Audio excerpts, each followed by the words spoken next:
Pois imos ver se hoxe é o día no que se reparte o bote do Atrápame. Quen sabe se marcha aí da man de Ana para Mazaricos. Ojalá.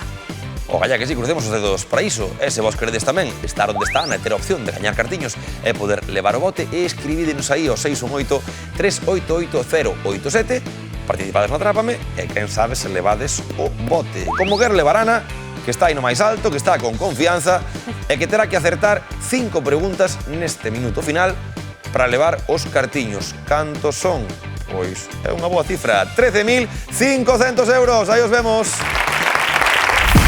Hermosa cifra que poden ir con esta opositora para Mazaricos e para iso terá que acertar, como dicíamos, 5 preguntas sobre 5 temas diferentes. Cales son eses temas? Imos velo. Hoxe xogamos con nórdicos, Matrix, virus, protestas e arte. 60 segundos por diante, 100 euros por acerto e se das cos 5, 13.500. Preparada, Ana? Sí. Pois veña, moita sorte. E tempo, nórdicos. Quen é o pai de todos os deuses na mitoloxía nórdica? Odín.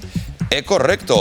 Matrix, como se chama o personaxe que lle ofrece a Neo a posibilidade de elixir entre a pílula vermella e a azul? Morfeo. É correcto. Virus, nome do can de Teresa Romero, enfermeira contaxiada de ébola que foi sacrificado en 2014 con gran polémica. Paso. Non é correcto. Protestas. No Parlamento de que país os deputados da oposición lanzaron bengalas e botes de fume en marzo de 2025? Paso. Paramos o tempo. Paramos o tempo prácticamente no Ecuador, 31 segundos por diante. Comezamos moi ben, con 2 acertos, identificando aí a Morfeo de Matrix, sabendo quen era ese deus nórdico Odín. Quédanos dar co nome do can de Teresa Romero, enfermeira, creo que de orixe galega incluso, contaxiada de ébola, era de BCRA, e que foi sacrificado en 2014, non sei se sona esta noticia. A enfermeira contaxiouse de ébola, tiña un can, Sí, o can... sí, eso sí, pero o nombre do can. Houbo que sacrificalo, pois o nome do can precisámolo se queremos chegar a ese bote.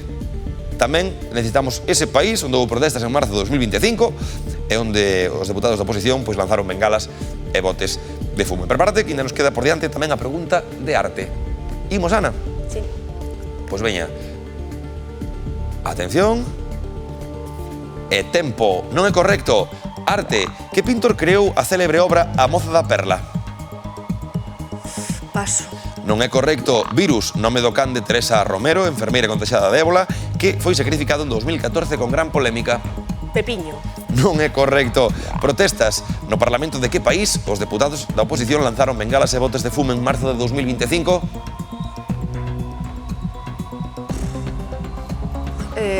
Francia. Non é correcto. Arte. Que pintor creou a célebre obra A moza da perla? Tempo. Ata aquí. Ata aquí este minuto.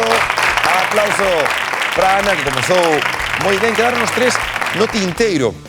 Excalibur era o nome do can sacrificado, pobriño aí, por ese contagio de ébola en 2014. O país no que houve esas protestas a que nos referíamos en marzo de 2025 era Serbia.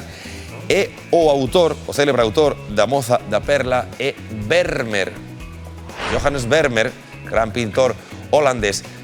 Faltounos aí un chisquiño máis para levar o bote, pero 2 acertos teñen recompensa. 200 euros que van canda Ana para Mazaricos. Ben xogado. Mañá terás unha nova oportunidade de loitar por o bote. Un bote que xa está en 13.700 euros. Aquí agardamos por todos vos. Vémonos. Ata a festa.